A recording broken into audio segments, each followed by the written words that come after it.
My rat, Sweet Baby 1, died recently. He was the progenitor of the entire Sweet Baby series, so I'm a little bummed. Despite this, I'm going to do a little anger management class with one of those pesky dames. When has being nice about something ever won struggles? What am I, a goddamn historian? How the fuck should I know? Fuck you. I'm sorry. I'm still a little emotional over my loss. Well, in interpersonal communications class, we learned that being angry when delivering a message tends to put your audience on the defensive and less receptive to that message. So, I guess the question would be, what kind of struggle are you engaged in? If it's a physical struggle to the death, then being nice is definitely contraindicated for that. But if it's one of these spreading messages verbally kind of thing, then yeah, being nice is probably something you should do if you want people to be receptive to your message. Interpersonal communication. The suffragettes didn't get their votes because they asked politely. The black civil rights movement didn't have their successes in America because they were sweet and kind. People fucking fought. Right? I'm so sick of people telling me that we have to be nice as feminists. I'm so sick of people telling me that I need to be less of an asshole. Of course, on reflection, they might be telling me that so often because I'm an asshole. That we have to go out of our way to tell us how much men mean to us and how they're such wonderful, wonderful allies. Like, that we have to be less angry in case we alienate people. Like, I'm fucking angry. I'm with you, sister. If I went into Great Clips and they fucked my shit up like that, I would be pissed. Right? And I have a right to be angry. There is so much for me to be angry about. There's plenty of stuff for me to be angry about. You don't see me gassing on about it the entire livelong day. But now that you've given me the opportunity, I think I will. Just the other day, I went into Walmart, and I go through the self-checkouts because I hate people and dealing with them. That's a little fact about me. Now, I get to the self-checkout, and as usual, the person in front of me has no fucking clue how to use the self-checkout, and it's like, do I just have bad luck that I always end up behind the person who's using it for the first time, or is every motherfucker on this planet a complete retard? I can zip through that thing in like 35 seconds, even when I have 20 items, get it done, get out the door. It is a travesty how long it takes people. But anyway, this woman, after like painfully slowly getting all of her items through there, she starts writing a goddamn check, the one form of tender that this motherfucking machine won't take. And I'm like, oh my god, my blood pressure. I am not going to survive the day. I'm glad I got that off my chest.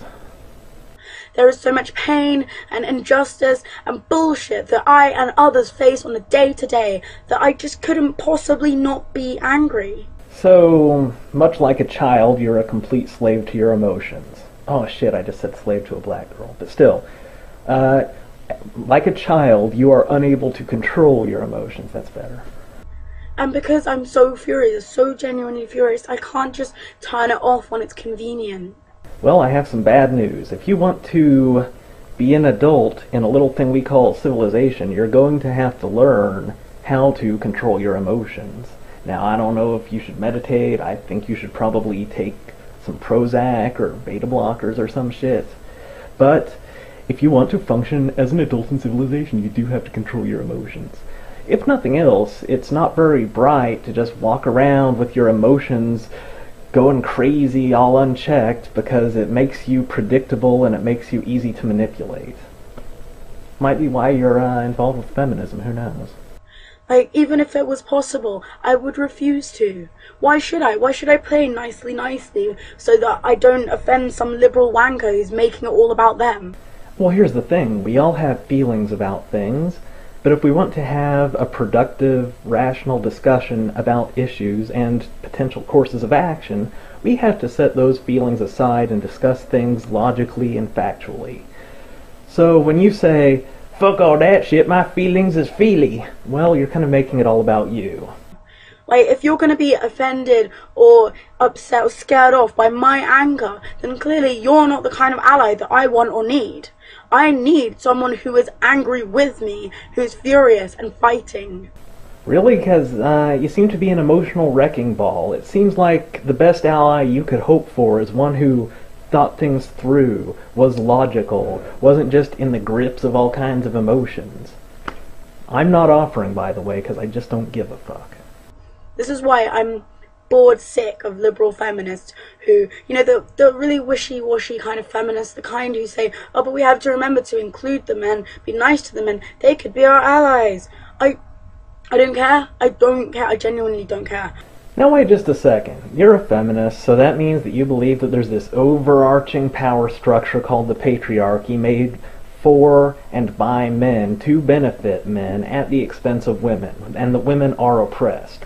Alright, if this paradigm is correct, then, logically, you as an oppressed person are more or less powerless, and you only have recourse in appealing to those who run this oppressive system, the men. Ergo, the only logical course of action for you to pursue as a feminist is to have men as allies.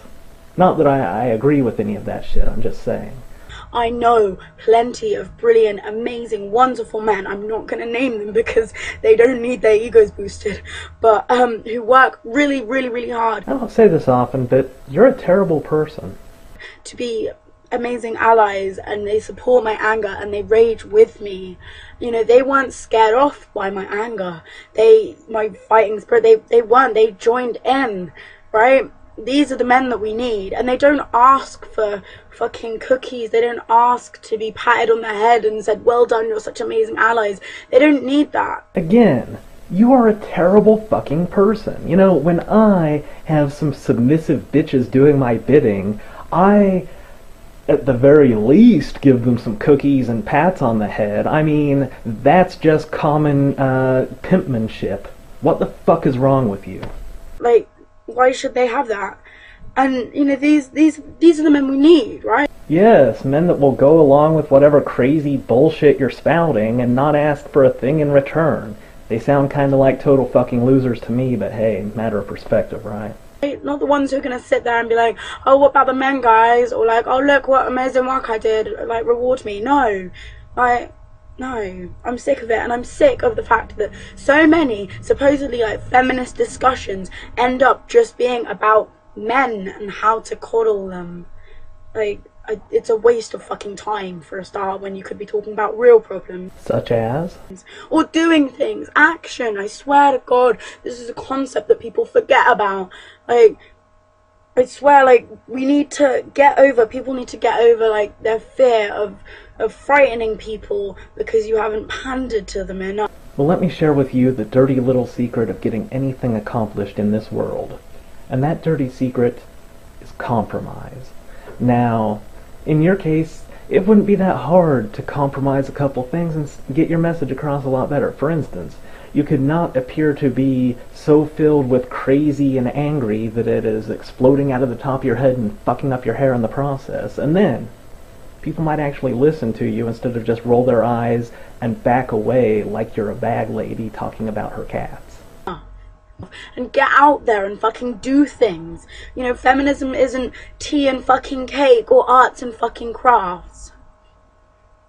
Okay, maybe I'm being a little bit harsh. Yeah, maybe I'm being a bit harsh. The thing is, we're socialized as women to be quiet and polite and nice and meek. We're taught not to rub people up the wrong way, not to be confrontational. And it is scary to be confrontational. Alright, I am going to need the names of the people who socialized you to do these things, because they are going to get a stern talking to about the quality of their work. I know that, this is something that we've been taught is rude and horrible and nasty. But, we need to do it. And, it's time that we stopped talking about who we need to pat on the head next. Well, there's a little bit more of this video, but I'm growing bored. One last word of advice. You shouldn't pat people on the heads or cuddle them or blah blah blah blah blah. But, word of advice, quit focusing on your own emotions like you're a fucking infant. Just my little bit of advice. Have a nice day, Angry Dame.